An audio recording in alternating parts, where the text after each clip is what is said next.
In a market downturn, you'll probably lose less money being in value. So if you're worried that we've peaked out, if you're worried that growth has driven too much of the gains, and so you swap into value, okay, you'll lose 5% instead of 7 or 10%. Is that great? Is that what you want? Does that make you feel better? Does that put the Tums back on the shelf? I'm not sure it does. So at the end of the day, you also have to think, okay, even value for us is a trade, just like small caps are a trade, EM is a trade. There's a lot of great trades occasionally that the market offers us. But structurally speaking, US stocks and growth stocks have been the big winners, and there's no reason to think that's going to change. The growth is ultimately in a handful of companies driving really important technological change. I'd like to welcome Nick Colas back to Wealthion. Nick is the co-founder of DataTrek Research, also the former chief market strategist at Convergex Group.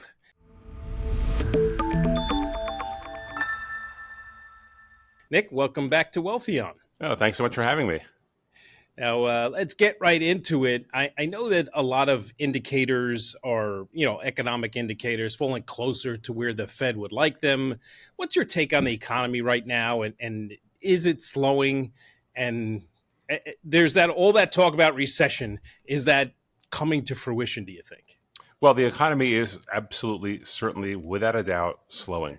We're seeing that across a wide variety of indicators. Most recently, the latest Atlanta Fed GDP Now print, which as of yesterday is looking for just 1%, 1.7% growth in the second quarter. And it was looking for north of 3 at various points during the quarter. So as the machine's gotten more data about how the quarter has progressed, it's clearly showing slowing in the economy. We're also seeing that with continuing claims that were out last week. They hit a new high back to November 21. So the labor market's slowly cooling. The economy is certainly cooling. I'm not really worried about a recession just yet. I understand why people are, and for many people, it's felt like a recession for the last couple of years because of inflation. But by the numbers, we're not seeing yet the kind of turning point that would indicate we're surefire going to have a recession in the next 6-12 months. So you think that soft landing or really no landing is a definite possibility? It absolutely is. And I think you have to go back to the history of recessions in this country, back to, say, 1970. And every single one was caused by some kind of shock. Things don't just slide into recession without something else hitting the economy. So it could be an oil shock like in 73 or 79 or 1990. It could be the financial crisis, could be the pandemic crisis. It takes a lot to derail the U.S. economy, which is one of its primary virtues. And so I'm not super worried about a recession. I am worried about a series of very slow growth quarters, which will make it harder for companies to grow earnings. But at a top down level, not really worried about a recession because I don't see the kind of shock that would cause a recession. Even in this geopolitical environment, you don't see energy like oil, like that sort of shock. It seems to be stabilized between 78 and 85. So it really hasn't, with everything that's gone on, you would think that it has the possibility of shooting up. But that's not one of those things that you'd really worry about this time. I absolutely do worry about it because you're right. Oil price shocks are the number one cause of recessions for the last 50 years. And so I do think about it a lot. We even had an oil spike in 2008 going into the financial crisis. So we were predestined to have a recession no matter what. My rule of thumb is when oil prices double over a given year, you're all but certain to have a recession. That's been the track record since 1970. It would take a pretty big lift in oil prices to create that kind of shock now, but it's certainly possible. And one thing we tell clients kind of nonstop is never be underweight energy in a portfolio because energy is your only hedge against that kind of shock. For example, in 1990, we had a very big surprise shock with Iraq invading Kuwait, and the energy sector was the only one that worked, and it worked fantastically well for the first couple of weeks after the invasion when nothing else was working. So energy stocks are one very important hedge against the kind of risk we're talking about. Go back to the first quarter of this year, energy stocks was, I think, the leading sector, if I remember properly. And let's talk about that. The first half of the year is over now, and the stock market has done incredibly well. And historically, it could continue to do well. A lot of people are like, oh, it did so well where it's going to take a downturn. It might slow, but do you see the stock market just falling off a cliff? Absolutely not. You're right. The cadence of returns this year so far have been pretty interesting because in Q1, for example, the S&P was up 10%. In Q2, it was only up 4%. So we're clearly slowing. Now, we were way overbought at the end of March, but we still had some further gains. So it speaks to your point about continued gains. I do think we're in for a period of some volatility for the next month or two or three, simply because things have gotten a little bit too crazy in big tech in the US, and there's nothing else that really reflects that kind of strength. And whenever you see that kind of one-sided market with very low correlations between sectors or between US stocks versus non-US stocks, you invariably get some kind of pullback that kind of resets the table and then allows you to move higher after that. So we've had a great first half, particularly in US stocks, not so much outside the US, we'll talk about that. But I do think we're in for some volatility for the next month or two, and then a stronger fourth quarter. It seemed that in the first quarter, a lot of stocks did very, very well. Second quarter, it was mostly technology that led the way. Do you see a technology pullback at some point? I know, look, when we talk about NVIDIA, there was a pullback. Do you think, and now that, I don't think the AI bubble is over, but I think that maybe people after the second quarter just took some profits off the table and said, look, I'm going to take this, I'll let it go down a little bit, and I'll put my money back in. Yes, and we have to look at sort of the market outside the U.S. as well. So in the second quarter, stocks outside the U.S., the ACWX ETF, it was down 0.5% in the second quarter, and the S&P was still up 4%. So it's clear people are kind of hiding out in big tech, hiding out in U.S. stocks, and for a lot of very good reasons. There's still good growth here, but we have to look at it sort of realistically and say, there's got to be a reset coming. It doesn't have to be profound, doesn't have to be a big shock, but there does have to be a reset.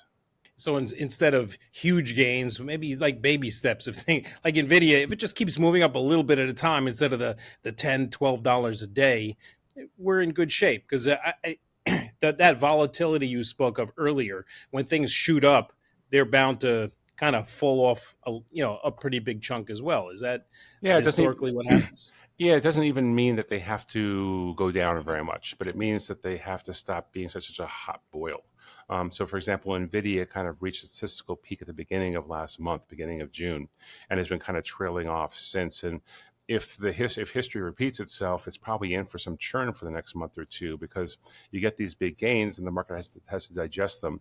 And in the meantime, they're always looking for other things to play. So that's how you get that very low correlation between sectors and stocks in the market overall. But ultimately, those kind of correlations, and we see this in the VIX as well, very low VIX readings, they don't have to go back to 20, which is the long-term average, but a 15 VIX with a pullback in the market, that makes a lot of sense to me. Is that right now the VIX, I think, is in the neighborhood of 12? It is. So the volatility is sort of low, I guess. It is. I mean, the long-term average of the VIX back to 1990 when it started is 20. And the standard deviation around that is 8. So 12 is a one standard deviation below the average reading. And typically speaking, you do get long periods of sub-average VIXs during bull markets. We had it in the 90s, the 2000s, a very long stretch in the 2010s. So I wouldn't be surprised to see the VIX stay below 20 for the rest of the year, because that's what it does during bull markets and during what we call mid-cycle markets when there's no recession clearly in the offing. But at the same time, as an investor, you want to be thinking about not just, okay, where are we right now for the next couple of years, but where are we for the quarter? Where are we for the month? And in that regard, I think we're just a little bit exposed to a pullback. Now, Nick, I want to ask you, we talked to a lot of economists, and then we talked to a bunch of market evaluators like yourself, market analysts.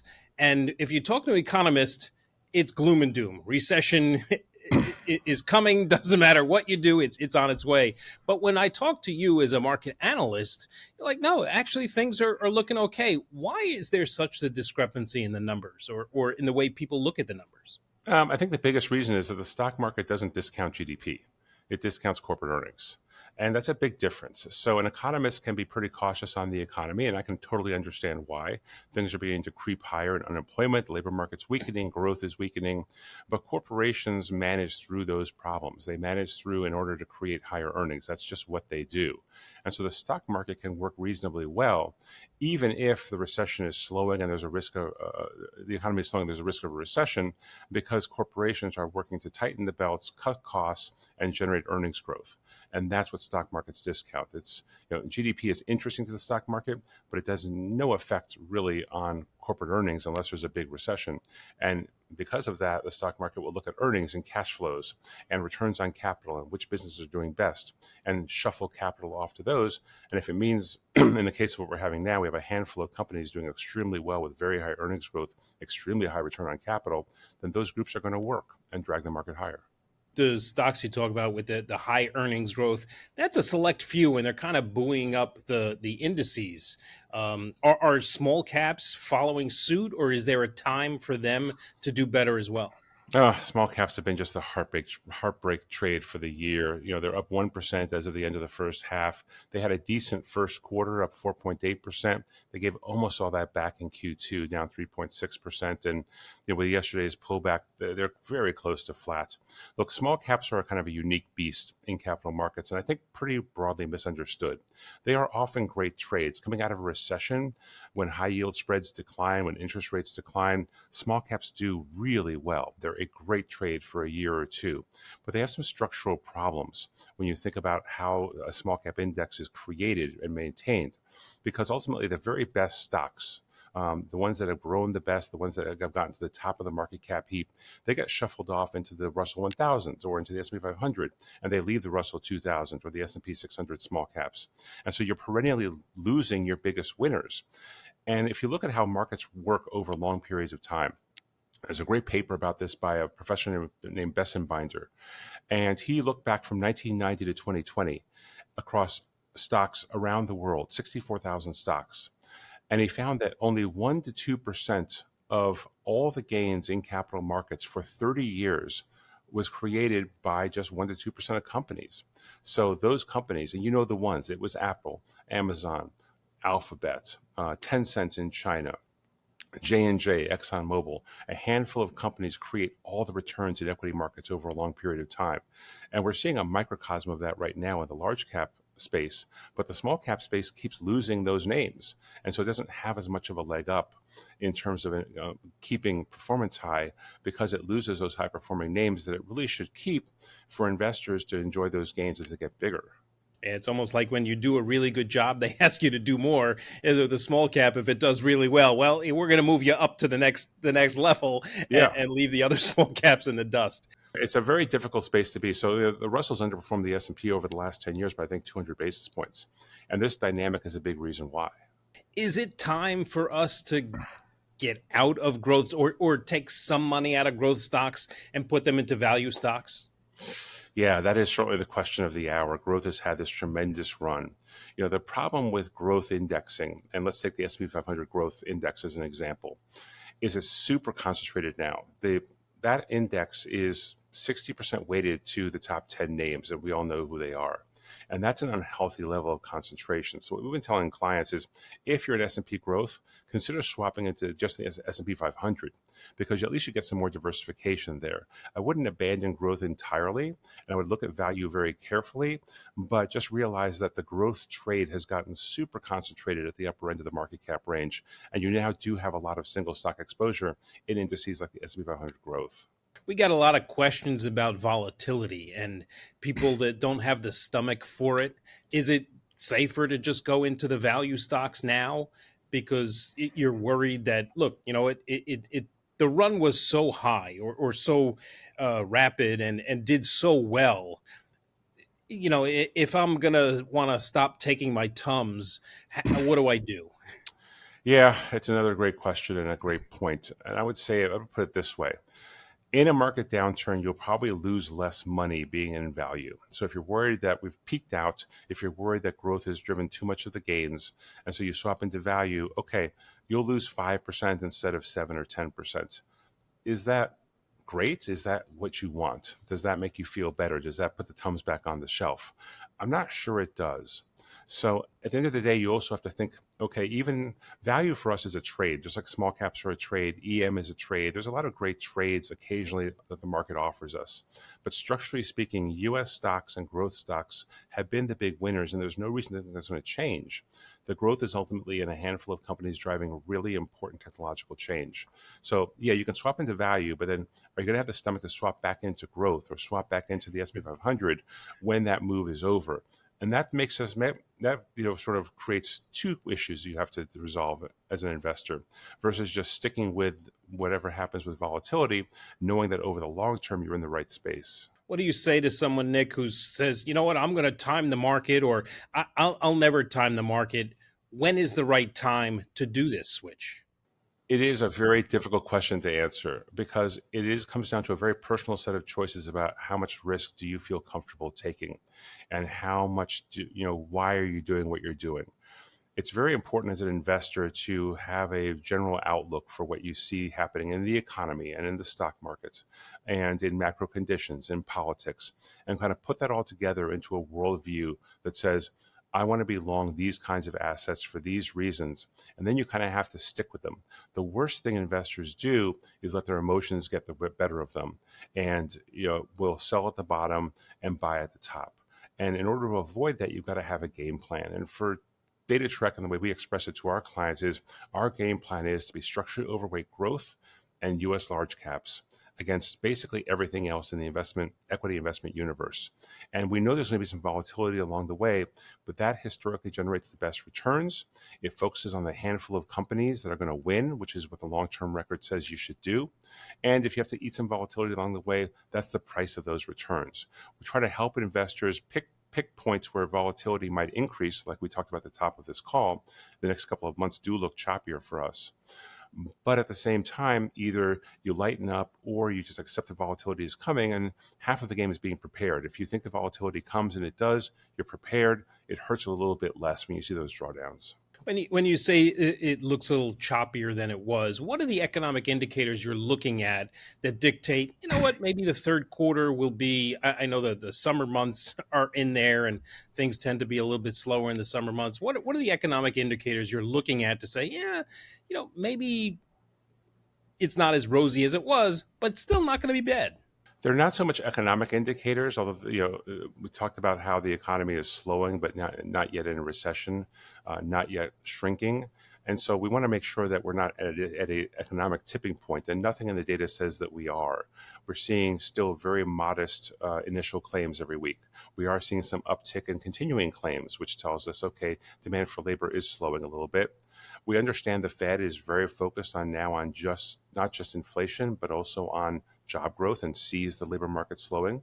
So the backdrop is slowing growth, but not recession. So that kind of checks the box that we're not walking into a buzzsaw in terms of an immediate recession. Then we look at stock market indicators, and the chief ones we use are correlations. How much is one asset tracking the other? And we do it by looking at an average of big S&P sector correlations. And that's important because when investors get too confident, invariably correlations go down a lot. And that's because they're picking and choosing. Hey, I want to be long tech, or I want to be long energy, I want to be long financials. And they're picking and choosing which ones they want to be in. In a sort of peak enthusiasm, peak confidence market, those correlations get very low. That's where they were just 2 weeks ago. And so it tells us, and they are at levels similar to, say, July of 2023, when the market topped out for the summer and then had that very tough decline through October. We're at similar levels to those now. The same thing goes for U.S. stocks versus non-U.S. stocks. Because investors have favored U.S. stocks so much, there's been a big break in the correlation between U.S. and non-U.S. stocks. So those two things are signaling to us that there's a bit of overconfidence in the market, a bit too much of just picking the obvious winners. And typically when that happens, you get a pullback because something comes along and kind of makes investors question, was that the right trade? And they kind of bail out of it, and the correlations go back up again, because when markets go down, everything goes down and correlations tighten up. Do you see pullbacks coming, more pullbacks coming, or are we sort of on a level playing field right now and just waiting for something to happen to either go down or go up? I think we are. If I had to bias my answer, it would be saying we're walking into Q3 earnings season right now. That will have its usual. We have some very high expectations for a bunch of very systematically important names. I'm not saying they're going to miss, but even if they just meet expectations or beat by a little, that might deflate the market a little bit by saying, wow, I thought they were going to beat by 10%. They only beat by the usual 7%. And that could cause the pullback that we're talking about. And there's a lot of cash on the sidelines. I guess right now, if you put it into a high yield money market, you're getting 5% anyway. What has to happen for that money to get put back to work in the markets? Yeah, the history on this is very, very clear. We've looked at this back to the 1980s. The only thing that pulls money out of money market funds is lower yields. So the Fed literally has to go through the rate cut cycle. And even then, it takes some time. The first cut doesn't really reduce money market fund balances. It's the second, third, fourth, fifth cut where rates come down pretty noticeably, where investors say, okay, I used to be getting 5, now I'm only getting 4. Maybe, okay, I'll invest some in longer term assets because I want those longer term better returns. But it takes quite some time. That money on the sidelines historically stays on the sidelines for quite a lot longer than you'd think. And it's only serious Fed rate cuts that say to investors, okay, it's time to get out of 2% yielding money market funds and buy corporates or buy stocks or buy other assets. Do you see a cut coming this year? The data certainly is trending in that direction. Do you see, and that's all the talk, is that I think there's at least one built into the market at this point. Do you see one coming? Yes, absolutely. The thing that has convinced me of that is the continuing claims data last week, ticking up to new multi-year highs. That tells me the labor market really is slowing. I think we're going to see confirmation of that in Friday's jobs report. And I think we're going to get 2 rate cuts this year, one in September, one in December, because it's very clear that the labor market is slowing enough that the Fed has to pay attention to that. The last thing they want is for a labor market driven recession to start happening in the back half of the year or in the first quarter of next year. They've done a reasonably good job at keeping the economy on the right track for the last 2 years, even with those very aggressive rate hikes. And I think the last thing Powell wants is to kind of ruin his legacy of having dealt with the pandemic, dealt with the inflation, and not crash the economy. And I think his bias is to cut sooner rather than later as labor market cools. So I do see 2 this year and 2 in the first half of next year, basically a cut every quarter starting in September. Very nice. That's music to a lot of people's ears, I know. I read an interesting article since we're talking about unemployment, and we always hear about the CPI and the PCE, but the Fed really keeps an eye on that unemployment number, don't they? They do. I mean, there's a dual mandate at the Fed. One is inflation, and the other one is labor markets and full employment. And they would, at the margin, would like to keep full employment. But it's very hard to parse because embedded in the labor market data is wage growth. And wage growth has been running much higher than pre-pandemic for many years now. And that wage growth, to some degree, enables inflation. And that's a difficult sort of feedback loop for the Fed to manage. So they're trying to bring inflation down in part by bringing wage inflation down, which in turn is driven by reducing demand for labor by cooling the economy. But it's a very tricky balancing act. And while historically speaking, as we talked about, shocks create recessions, the Fed is also attuned to not leaving the economy so weakened that even a minor shock would cause a recession. So cutting rates sooner rather than later is the best way to do that. I read an article, and it's, I guess, without laying people off, there's open jobs that companies are now cutting. They said, okay, we're just not going to fill that job. So in essence, they don't have to lay anybody off, but they're not hiring anybody either. So the rate of hiring is going down. The number of open jobs per applicant, I guess, is going down. Is that something the Fed looks at as well? It is. Powell talks about this literally at the top of every press conference. It's his go-to move, basically. And he compares the JOLTS data, which is out today, of job openings to the number of unemployed people. And the ratio is still much higher than 1-to-1. There's actually more nominal openings than there are unemployed people, which tells you there's still quite a bit of demand. Interestingly, this was also the case just before the pandemic. This labor shortage America has been dealing with actually predates the pandemic and predates the very high level of openings to unemployed. It's coming down, but it's still higher than it was at the end of the last expansion in 2019. So openings do have to continue to come down. And let's face it, the openings data can be a bit squishy. I think we all know companies post jobs that they're not really intending to hire for unless some superstar happens to come along, which is rarely the case, obviously. So I think it's also companies getting a lot more realistic about what their demand for labor should look like and what should be. So openings have come down quite a bit as well. And it all reflects that companies are getting a lot more realistic about the economic situation, which they can see is slowing, the effect of inflation on consumers, which has been horrendous, and having to reset their business models and reset their cost structures to deal with the world as it will be, not the world that we had in 22 when demand was off the charts and inflation was hot, but still everything was pretty strong. And companies are getting a lot more rational about their cost structures. And that's what propels earnings, and that's what helps stocks. as we head into earnings season, now that the second quarter is over, obviously companies may not, because the economy is slowing, may not do as well, but it's always the forward looking guidance. And if rates do begin to come down, if the Fed does cut, it'll be a little bit easier to borrow money for companies to put more into R&D or building new things. And do you see maybe the like a one quarter slip with earnings, and then because rates might come down, forward guidance? Because let's face it, that's what usually pushes the stock price up or down. It's not how you did. It's because the earnings are what happened in the past, and it's like, okay, what are we doing in the future? So with rates coming down, do you think that the forward guidance of this earnings season might be better than we expect? Well, it's a tricky dynamic because the phenomena you describe really exists in small cap stocks. So they often require extra capital to finish their growth plans. It could be a biotech company, it could be an industrial, it could be a high growth name that just isn't making a lot of money right now, but needs access to capital. For them, the lower rates are going to help a lot because it does reduce their cost of capital. So on small caps, super important issue, but small caps also don't have the same advantages that larger companies do in dealing with a slowing economy. So they're probably already running pretty lean. They don't have a lot of fat to cut.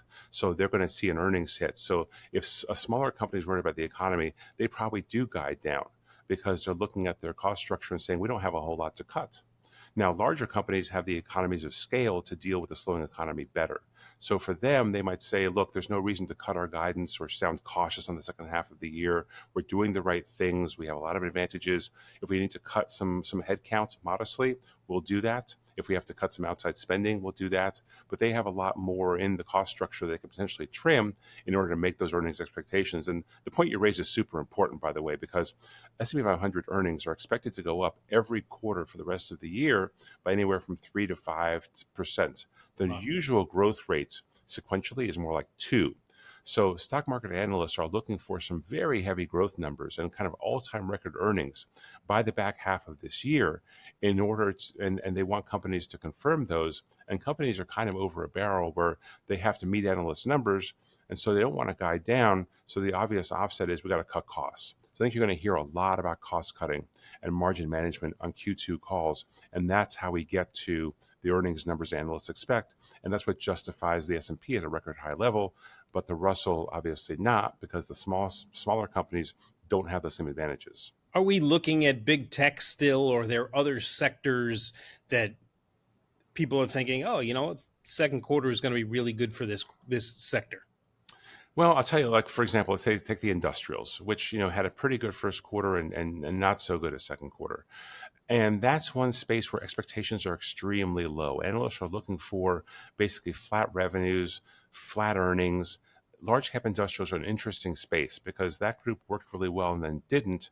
But all the things we're talking about here, looking at how the economy is shaping up, looking at how companies are cutting costs to create earnings growth, that affects industrials more than most. They have very high fixed cost structures. They can cut those cost structures and improve earnings. So that's one area I would be looking at in the second quarter for some better news and expectations. Because as you point out, it's all about expectations, right? If you can beat by a couple of percent more than the market expects, your stock goes up. If those expectations are low, all the better. We just got through the first presidential debate, and obviously earlier than we expected. Do you see a switch? We see the news, we read all about how each candidate did, and I won't get into that. But do you see a switch in different stocks that are sold off or bought because of what happened in the debate and what who everybody thinks is going to be elected president? I mean, there's some obvious sort of churn in names like the Donald Trump's SPAC. So on a single stock level, you absolutely do. At a broader market level, it's more of a macro dynamic. We were just in Europe visiting with a lot of institutional customers, and to a meeting, every single meeting, the first topic was the U.S. elections. Now, part of it's because we're a U.S.-based firm and the European investors want to hear our point of view, but it was very clear to me that a lot of them are just not going to invest a lot in the U.S. incrementally until the election is over. So it creates a bit of a freeze on global asset flows because they're very sensitive to economic and political disruptions. We saw that in the UK. We saw that in France. And they feel that the U.S., they'd rather just wait and to see who wins, not just the presidency, but also Congress, before they make a lot of incremental investment decisions. So it could create a bit of a near-term freeze on global capital flows into U.S. stocks, simply because not that they're looking for bad news or worrying about what might happen. They just want to know what is going to happen. And that kind of uncertainty has a tendency to reduce investor interest. Haven't heard that as much from U.S. clients yet. They're still focused on, how do I beat the market in the third quarter?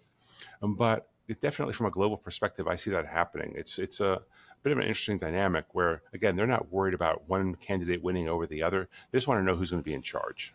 I'd love to. They may not have shared it, but I'd love to get their take on who they think would be the better president. But let's talk about bonds and interest for a minute. The debt, Nick, is gone crazy, and it's going to cost us down the road. But obviously, lowering interest rates is going to help the debt rise slower, I guess, than it has been. How do we get out of this rut? And who is worrying about the debt? It seems that both these candidates will continue to spend. Our debt will continue to rise, and it's going to create an even bigger problem than it is now. Yes, it's a super important dynamic. I make 2 points. The first is, what's really interesting about this latest round of incrementally much larger federal debt is that it hasn't yet really affected bond prices. So if you look at real yields, real ex-inflation yields over the last, call it 20 years, back to 2004, 5, 6, you'll find that real yields are no higher now than they were pre-financial crisis. They're running around 2%. So if you take inflation expectations of a little bit over 2 and real yields make the balance, you get to the 4.5% 10-year yield that we have now. So real yields are no higher than they were pre-financial crisis, when you think they would be, because pre-financial crisis, we were running 60% debt to GDP. Now we're doing 120 nominal. And yet yields are not reflecting any kind of incremental risk. We also see it in the corporate bond market. So again, you'd think that if people were worried about the federal debt, they might want to buy AAA, AA corporates because they're very safe and they're very well-run companies with great competitive advantages, great cash flows. And yet the spreads of AAAs, AAs, single A's over treasuries are just as the same level now as they were pre-financial crisis. So the market has not yet incorporated the federal debt problem that we all recognize into bond prices, because the dollar has remained the reserve currency. If the dollar is up, call it 34% since 2010 versus a basket of other currencies. So there's nothing yet triggering markets to acknowledge that the debt issue is a serious one, simply because the dollar is still the world's reserve currency, fiat currency. So we're not yet seeing the tension in markets that you would expect given these very large deficits. And that's both a good thing and a bad thing. The bad thing is it doesn't create any catalyst for change, which I think we would all agree the U.S. needs. On the positive side, it does maintain the government's ability to borrow, which is very important for economic growth. More broadly, the issue about the debt is, and again, this comes from conversations we had with a lot of European investors, they don't so much mind the debt because they feel the U.S. economy is better structured than any other major global economy. So the Swiss have a great economy, but it's very small.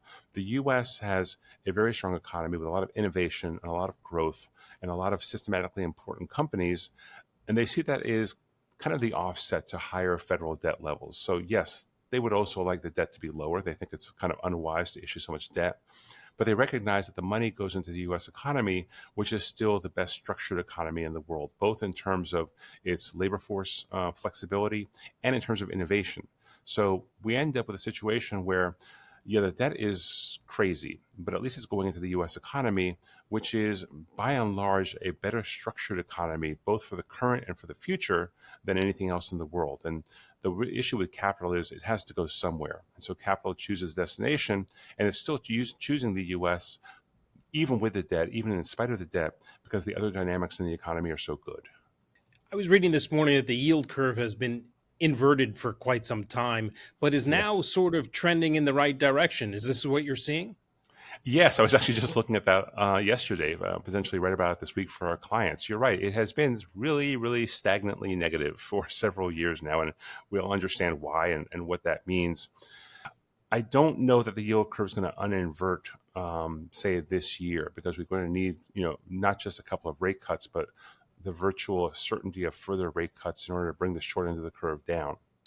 So no, unfortunately, I think the yield curve on the plus side, it hasn't, it's called the recession indicator, right? When twos or 30 days yield more than tens, you're going to have a recession.